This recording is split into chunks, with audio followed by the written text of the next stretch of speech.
Wait, so like this is like rock and roll grad school with like your hosts Heidi Hedquist and Luke Poling, and like they've totally got the beat. Hello, kitties. We are going to have a good time today because we've got the dead deads, or one of the dead deads. We have a dead. Is that what we would say? Yeah, I think a dead. Yeah. Or is it a dead dead? I don't know. I think dead, a dead member of the. I don't know. No, we're talking alive. But with the last name, it makes me think that. I don't know. We should have asked this. This could have been an entire interview. It's just this back and forth about how do we phrase this. Yeah, but we spent time instead trying to find out what they would name us, because we make it all about us. Exactly. So we are talking with Daisy Dead, bassist, and I believe, what was it, trumpet player, I think so. From the legendary Dead Deads. They are right now on tour this week with, starting this week with The Darkness, which sounds like an amazing evening of face melting guitar solos and the rest of it. And yeah, I think we're both actually looking at going to these shows in our proverbial necks of the woods. Yes, mine will be the end of March, I believe. And mine is the end of April. So you have that to hang over me Yet for a while. Another thing to hold over them. Oh, wait a second. Heidi, do you hear that sound? Is it Santa? I wish it was. No, it's the sound of Eric Clapton being a dink. Oh, again? Again. We're done with him. I wish we were. So as most people know, our long-term listeners know, this is not a political show. However, in the past, I feel like 3 or 4 days, the cry has been growing louder and louder that bands have announced that they are not playing in Russia we will show you. Green Day posted a whole thing saying, this is not about rock and roll, but this is what we can do. Ergo, we will be doing it. And then I've also seen a list of artists who are still currently booked to be playing in Russia and who've yet to issue a statement one way or the other. But joining Green Day are people like Louis Tomlinson from One Direction. Oh, yeah. Okay. Yeah. Louis from One Direction. He's there. There you go. Thank you. Iggy Pop has pulled out of a show he has scheduled in July. But Eric Clapton is not the only person. And I don't want to preemptively tar everybody with the dink brush, but we're leaning that way. So Bjork and a few other folks are similarly scheduled. Gorillaz have not announced what they're doing. I can't see either Bjork or any of the members of the Gorillaz being like, we should show up to this, unless it's like a contractual, we cannot get out of this. Right. Or it's the date is scheduled far enough away that perhaps there is some settling. The wait and see. Right. One can only hope. So that's our but Eric hasn't said like, I'm there, I can't wait. Okay. So he's not that's okay. We can't quite. When is he supposed to play? I believe it's May or June. All right. So I feel like we can't dink him on this just yet. But we should at least it's like a pre-dink move.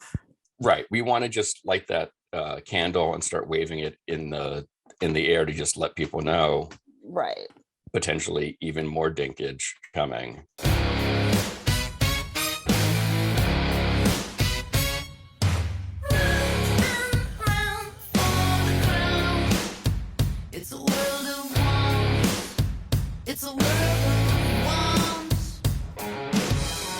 Are you in Nashville? Yeah. So how long have you been there? Well, I grew up here. So, okay. Yeah. While. For a little while, but yeah, my family's here. Everything's here. So. And you met the rest of the other Deads in Nashville? Yeah. Our lead singer, Tish Mehta, she and I were friends, have been friends for like 20 years. So yeah, I technically met her here. It's weird to think like we met, we were just friends. We didn't start that long ago. And then our drummer, McQueen, she's in Huntsville, Alabama. And it was through a friend that knew her, knew we were looking for a drummer. And Huntsville's not that far away. It's like 2 hours, hour and a half, something like that. I always forget. I've been down there so many times and it just flies by. It's a pretty drive. So anyway. Yeah. It's interesting because I don't normally associate the sound of Nashville with the sound of the Deads. Yeah. But then there's that underbelly of I think Karen Ellison, is that right? She's in Nashville still? Is that right? I don't know if she's still in Nashville. She came here, she was doing her thing when she was married to Jack White. And I don't think they're married anymore. I get kind of confused about all that. I don't think so. I think everyone's confused about that. Yeah, because you don't know, like he did so many things that were like, I mean, I guess him playing around with like what his drummer, the relationship was. Meg. So we Detroiters know the truth. Oh, right. Yeah. You guys do know. Yeah. And then like, I don't know this may also still be rumors, but it was like, he was going to Tulsa for a little while. He's doing stuff in there and I don't know. So, but she actually came to, and this was also a pretty long time ago, but I got to model for two friends that make clothes, a girl, Leslie Olame, and she actually was like, her stylist or something. She worked with her, and so she came when we did a little walk with her. And there's another one, her name is Pony Silver, and she does Black by Marie Silver, and I wear her stuff all the time. But awesome. Anyway, yeah, that's so she's part of I was in the presence of Karen Ellison or whatever. Can we consider part of the Dead Corps, or say that again? Can we consider her part of the Dead Corps? I don't know that she this was stuff. This is before. This is pre-Deads, but I see. I'm sure she'd like us if she knows. Yeah. How could she not? I would be very disappointed in her if she didn't. Yeah, I mean, it's power all the way. So yeah. Right, that would be not in keeping if she didn't like you. Yeah, and it's, she's definitely into rock kind of stuff. So I have to say this new record, it just hit me in all the right places. Oh, I think I even texted Heidi and said, the hard rock sound and then horns come in, especially on Loose Tooth. I was like, you sold me, hook, line, sinker. That's so funny. The producer Matt Mahaffey, he did an amazing job doing all that. I played on one of them, and I think the brass kind of came up because I play trumpet. And I pick it up and put it down, but I picked it up. I was playing with a Afrobeat band here in town called Afro Cocoa Roots. And so it was like I was doing trumpet stuff, and when we were at one of the writing sessions, it was like, well, let's see what you can do with trumpet, and then let's see if you can play bass and trumpet at the same time. So we wrote it like open strings on bass, so I didn't have to, so I could play. And actually, trumpet you play with your right hand too, but I can do the mirror thing and like play trumpet. We kept it simple. I'm not, I guess, just doing the two things on its own, but I'm not like blowing anybody's minds with the bass line or the trumpet line, but we're doing it at the same time. So no, that's like blowing everybody's minds. Like if you could hit two notes on both of those, let alone like a whole song. It is very much just like rubbing your head and patting your belly though. It's like once you get it, it's hard. And once you get those like isolated, then it's easy. So the first time you picked up a trumpet, did you ever envision you'd be using it in this way? No, no, I was in high school, band, marching band, concert band, stuff like that. So definitely I didn't envision doing the Afrobeat thing either. And then I don't even remember how that came about, but definitely not in a rock with my rock band on tour, opening for Candlebox. That's when we did that. So yeah, pretty cool. That's amazing. I mean, obviously being from Nashville, such a music town, everybody gets drawn into, people are either running from it, being from Nashville, or just full on in. Yeah. And you didn't go straight there.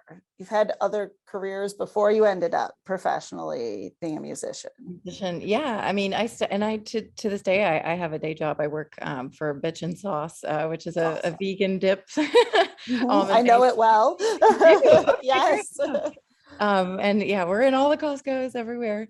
Actually, Detroit, there's a part of Detroit that's like one of our bigger, best selling ones. But anyway, sure. I probably near your house. Yeah, probably is my house. yeah, I mean, you don't, it kind of almost doesn't really matter where you're coming from. You don't necessarily expect to be in a touring rock band. I mean, even if that's your goal, you're not guaranteed that. Like you can keep that as your goal, and you can do whatever networking and your own, practicing, building your skills, building the songs, and you can do everything you want. And there's no guarantee that you'll get to do the things that we've been able to do. So there's definitely like a luck element involved, I think, and just right time, right place kind of thing. So yeah, I definitely did not imagine, and to this, like, we've got a Darkness tour coming up pretty soon, and we've been planning and working it out, figuring out our merch and everything. And it still blows my mind that we're doing that. I was going to ask if you're still having the sort of pinch me moments of, yes, because again, your website has these insanely nice compliments from the hero testimonials are unreal. Yeah, it is. I mean, it's very flattering, and I'm happy they like it. I'm happy that they don't hate it.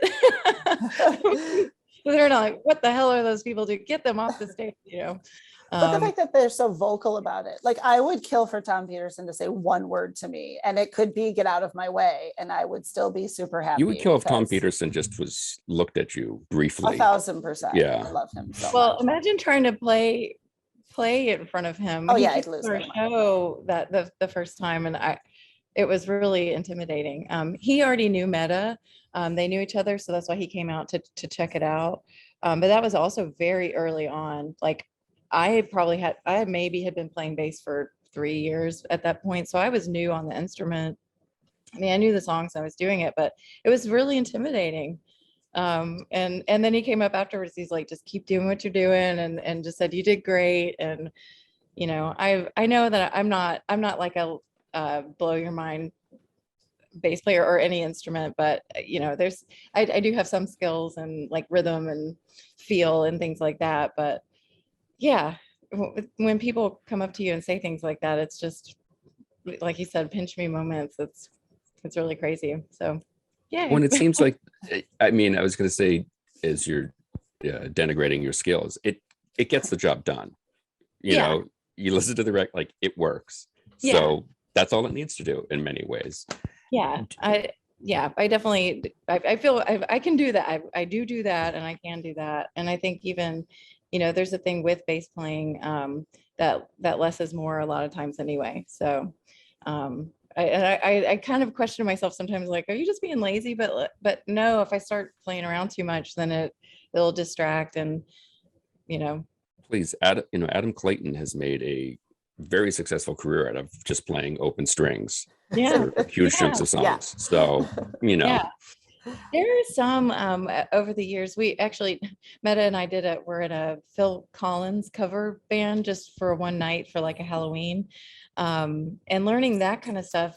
That's one where so bass players can be doing a lot of movement and stuff, but I never really noticed it until, it's kind of sneakily, he's moving around a lot. So when I went to learn the songs, I was like, what?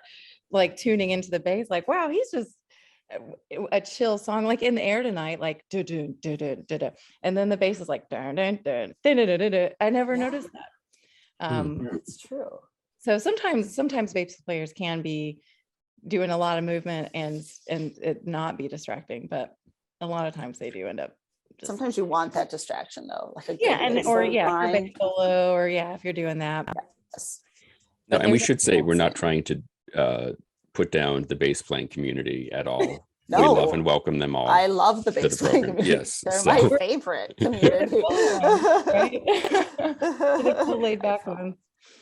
Yes. So it seems like you guys are just sort of leveling up continually. It seems like the Candlebox tour, the new record, now the Darkness, it just seems like everything's building nicely. Yeah, and I don't know if we can announce it, but I think we have a festival that is we're going to probably be doing, and it's like one of the bigger ones. We've never done a festival, with like the big, with multi-lineup, multi-day kind of thing. Does it rhyme with Schmoneroo? No. Or Schmedding? Schmochella? Just stop us. Yeah. But it's I maybe can, but I don't want to say just in case. It's okay. You don't have to answer that email or that phone call. Right. But I get it. That's a new, I mean, even to get the offer, that's new. We've been trying, or, wanting to get on those, but you have to hit at the right time. And for whatever reason, we haven't. So that's a new, for us, a milestone. And then, what it seems to be the case is once you get those, you get some more once you get in there, and kind of the same thing and that's how we started. It's because Hailstorm got us on tour really early. And it's almost like you just got to get your foot in the door. And as long as you execute once you get in the door, then more tours will come to you, because they see that you can do it. They see that you did do it. So aside from just listening to you, they want to know, are they, at least they got it together? Did they get arrested while they're out there? Or whatever, like, can they do that? And they're we sold enough merch. We obviously connected with the people enough that we could, that it paid for itself, because it's definitely not a money-making thing either. But well, and you're so different, like you're so captivating and different with what you do, that because you're also not competing for what they're doing, right? You're not like stealing your thunder, but you still have your own thunder. So it's like the best of all worlds, which has to be fantastic for every tour manager. It makes for a fun show for the audience as well. They mixing it up instead of wearing you out. Well, I mean, we might wear them out, but then the next band's going to wear them out differently. So we're very fortunate. And can you talk a little bit about the Deadcore? Because it seems like not every band has that set of loyal followers. Oh my gosh, the best people. I think some of it is because we're unique too.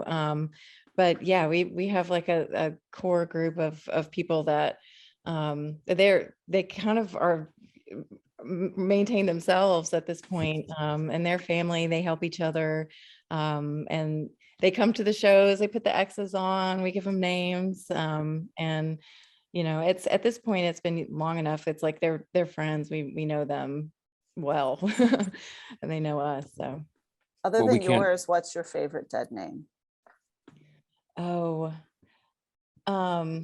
One of my favorite more recent ones is I gave somebody from the Boston area the name Shock Dead, but it's because he's kind of a card shark, and the shock. Very nice. I like it. There was a football player that he liked that had a nickname Shock Maine. So there was so I was able to get the play on words going, but I also like kind of the like strong ones, like it's hard to think. Cyclops Dead is another one of my favorites. We have a one-eyed guy out of Atlanta, and he really I for some reason kept thinking it was also just like a prop, but and he improved it before I gave it to him, made sure awesome. It didn't bother him. Does he do the X on the bad eye or the good eye? That's awesome.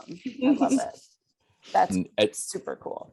And at some point we're going to need to get our own names, but I know you have the ranks. They can put X's on, they come to the show and they meet up, they meet each other. So a lot of it, it's mostly online, especially during the pandemic, but even pre that it was, online friends. And so then, they get to the show and they see each other. So you can't go to a Dead show alone, Awesome. I mean, you can go solo, but you won't be alone. But you won't be alone. Mm-hmm. And you have various ranks. If you attend 5 shows, you're awarded the title of private, lieutenant's 15. You get up to overlord, that's 200. Has somebody reached that level? Do you have overlord yet? Or are you still at colonels or generals? I think we need to get back to that. Same thing, because during the pandemic of no shows, so kind of stopped keeping up with that. But I think there's one guy, Dish Dead. He actually, his last name is Dishler, and that's such a strong name, and he already kind of had such a strong personal brand. I think we tried to name him like 2 different times and it just didn't stick. And so it was like, Dish, that's his nickname. We're just going to have to leave it. But he's been to, I think he hit 100, but if he hasn't, he's close. Wow. Yeah. Yeah. That's dedication. It is. And it's always it's kind of a funny thing too, how since he's been to so many shows, I'm always pleasantly and like surprised to see him there. I'm like, you came to the show, and he's like, I come to all of your shows. That's far away. Like he travels far, so like there's shows that I don't even consider. I think only say like Nashville or Chattanooga. I'm thinking like only the people that are really close are going to come to that show, and then we get people from around the country. Awesome. That's wonderful. That's fantastic. Yeah, it is. It's great. I'm coming to Detroit March. Are we? Yeah, end of March. The Awesome. Majestic, which is one of my favorite venues. I love that place. We played Detroit, I think, with Bush, and it was outside Detroit. It was Dearborn Heights. Is that a? Yeah, what venue were you in It Dearborn? was Bush and Chevelle, and it was outdoors. Okay. And that would have been like 4 years ago. Yeah. There's pictures on your site. I was like, oh, they're in Detroit. Mhm. Awesome. But yes, end of March you'll be here. So I will be there cheering you on, earning my name. Good. Yes. And you've played so many shows. I'm assuming you're at a point where you're going back to similar venues, or is it you're going to a different size one every time? You would think so. It's actually similar size venues, but it's always a lot of new ones, and there's some that I want to play that just it hasn't happened. I guess the one I'm thinking of is well, now I can't think of the name of it, in Flint, Michigan. Like wait, something. But anyway, yeah, there's some that are like legendary venues. Because Flint's near me too. You got to play Pine Knob in Detroit now that it's Pine Knob. There's so many cool ones, and we haven't played. But funny enough, we also don't end up repeating that many either. Oh, the Machine Shop. Is that Machine Shop? Yes, I'm like, here I can see. Yes, the Machine Shop. Yep, that is a legendary venue. We'll come see you there too when you get there. You'll play there. You'll definitely get to play there. They just haven't found you yet. I want to say the Darkness tour that this is replacing. I think we were going to play on that like 2 years ago. Yeah. But at this time I got booked somewhere else. But also just in town, there's always new venues popping up just here in Nashville, and we're always like, can we we just want to get into all of them, just check boxes. The Majestic crowd will love you. You guys will be a huge hit at that venue, so it'll be good. Is it it's a theater, it sounds like? It is. It's in Detroit. It's legendary, been there forever, attached to the oldest bowling alley in the world.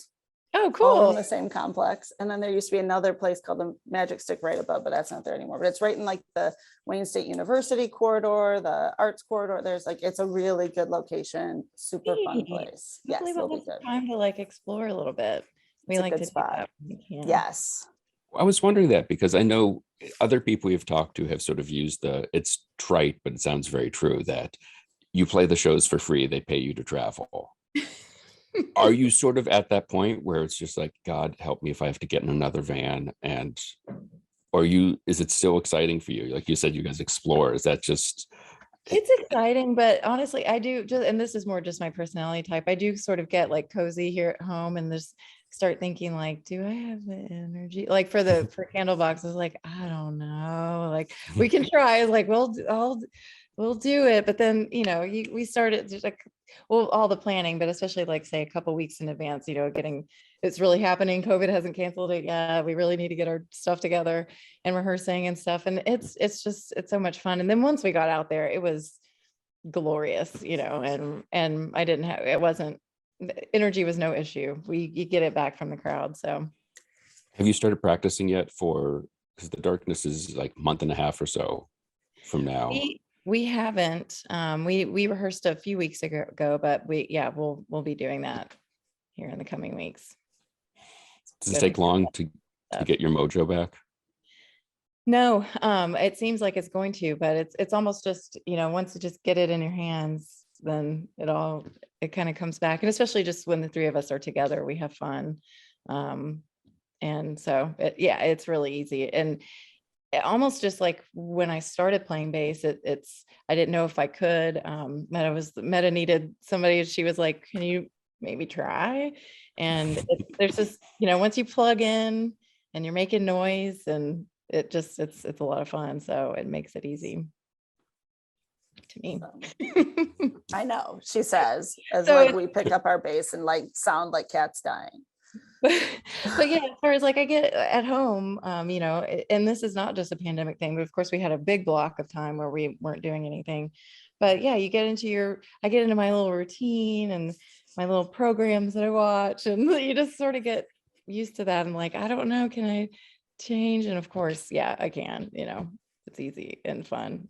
I keep saying those two words, but Well, those are the kind of Those are good like the words. two best words, right? Especially given the past 2 years. The fact Yeah. that if that's your takeaway from the past 2 years, then go Well, with God. that's- Yeah. there's been a lot of blood, sweat, and tears and anguish, I think, for all of us. But and I guess maybe that's part of it, is like escaping from that, and like, you know, going out with Candlebox is like, we're back. There's people and life and everything. So it was really good. But we also were in an RV for the first time and not a van. We were speaking of that. And that just made all the difference. It made it so easy and fun.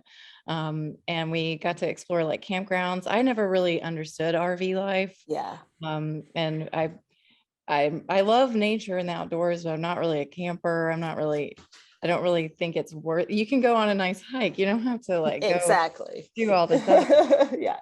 So that's kind of where my attitude towards that. So, but then I'm transformed. I am fully into the RV life, and you know, I don't need a fancy hotel. Like just a quick shower at the KOA is fine with me. And they have laundry facilities. That was a miracle. We were doing laundry like, well, you do it any opportunity you can. So we kind of were like doing our laundry too much. We were like having to combine loads just because you never know when the next laundry is going to be. Right. And you don't want to be on the other side of that where like all your stuff is reeking and Yeah, no. Concert gear would not be great after wearing it several times. I had to wear it several times without washing it. Yeah, so that was another kind of blessing with doing the KOAs and stuff, because they all have laundry facilities, and it was just a nice kind of pleasant, very extremely pleasant tour. That's awesome. Yeah, It's like a good plug for the KOA. Yeah, To hang out with rock stars, and you might see them doing laundry. They do be doing more of that. But They might let you throw your socks in with their load. It's perfect. load.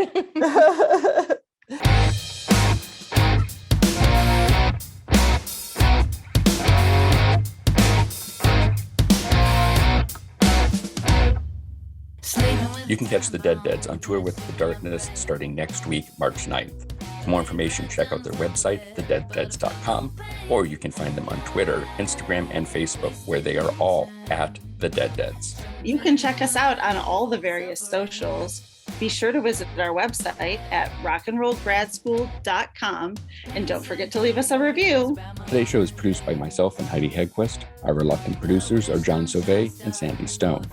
Our willing producers are Rachel Allen and Randy Jeanette. Our intern is Zach Jackson. This one's for Philippe. Thank you, good night, and may all your favorite bands stay together.